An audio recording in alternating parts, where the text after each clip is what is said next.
Hey, it's Toro BBQ. I'm out here in Huntington Beach, California. Getting ready to go inside the Beef Palace here. This is the world's best butcher shop. You got to come inside and take a look at this.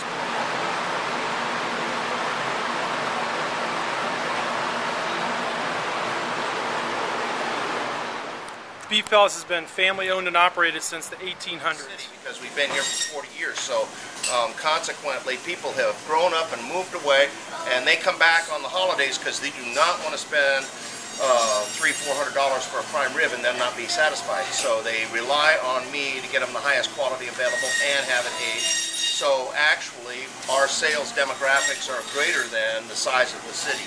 And it's a pretty good sized town anyway. But for a little shop like this, per square foot, I used to say that we sell more prime rib than anybody in Southern California at Christmas and New Year's per square foot. But that's because I wanted to be a nerd right to the numbers, but the fact is we do anyway. There's no single location that sells anywhere near what we move because we've been here 40 years again. So that's a lot of Christmases, and people don't want to risk it. So they come to visit family, and they get in the line and they pick them up, and we wrap them for the overhead because we don't ship, but they take them on the, take it carry on and travel all over the country with them. Give me what's the family history with the family? They were butchers in Germany and the Black Forest sausage makers, and they came here, in the mid-1800s, and actually became cowboys and went west with the herds all through the South.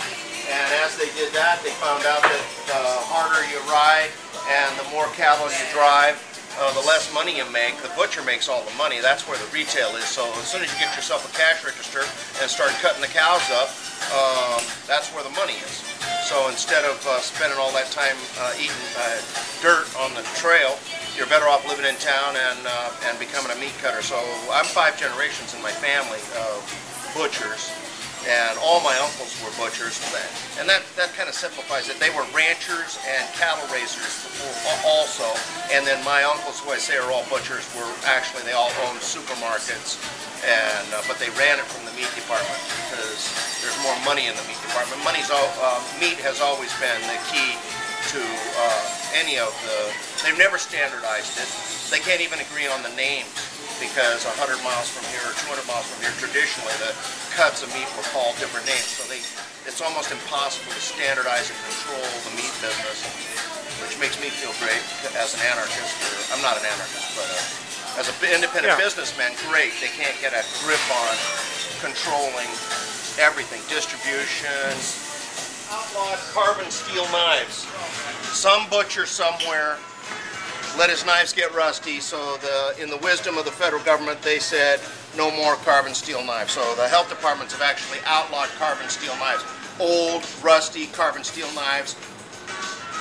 None of my ancestors' knives were rusty, but old carbon steel knives were way better than any stainless knife.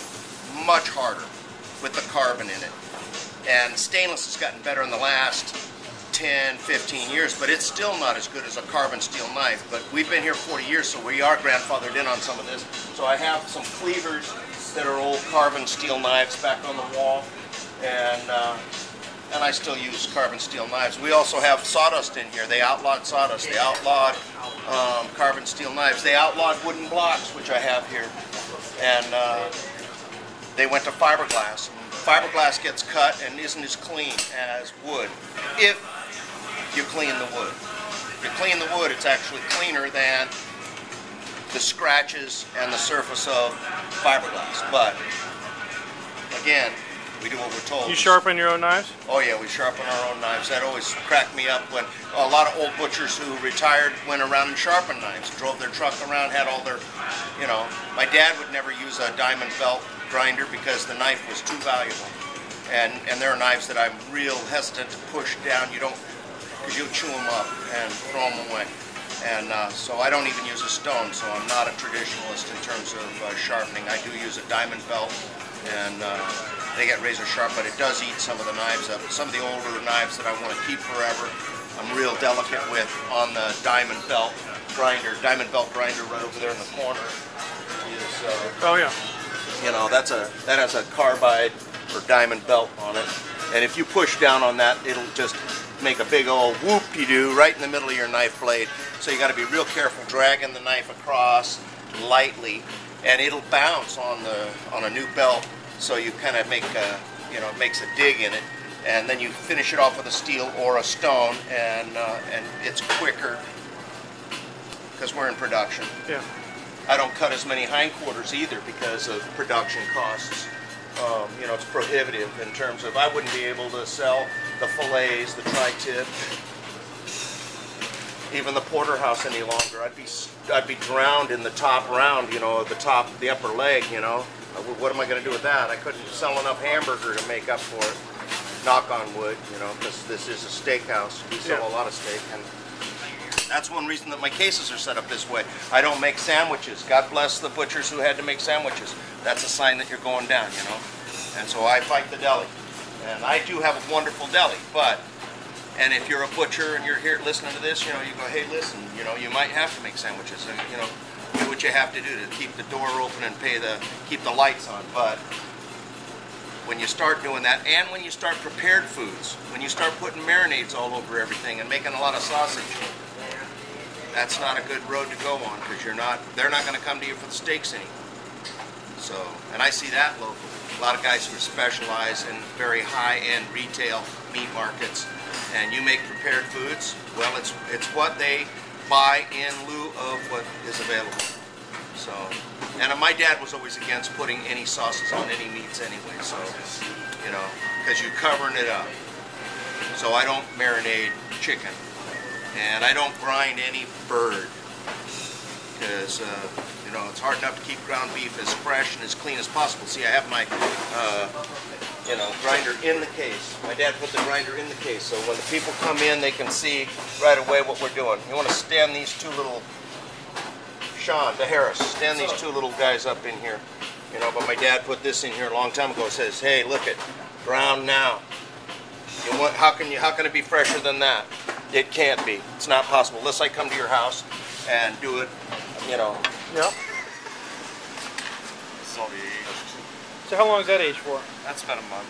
Wow. And some people freak out about the brown. Just people that don't know. Yeah. People that do know just love it. Love it. They pick those ones that have the darker edges, more flavorful and tender. So that brisket again. Yes, sir. How's it going? Can you tell which side comes from which side?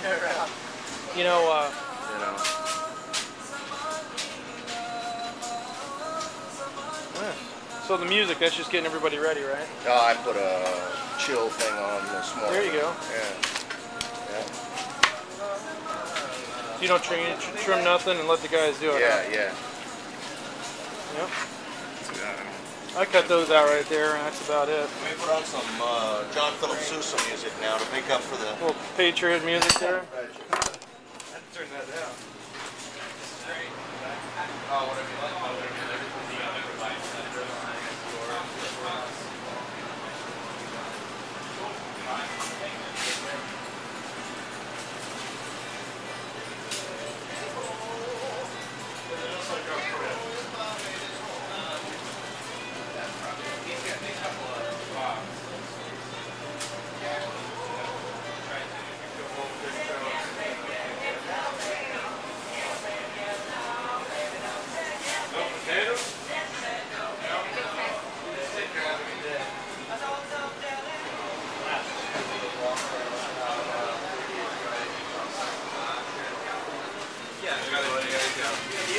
Kind of good.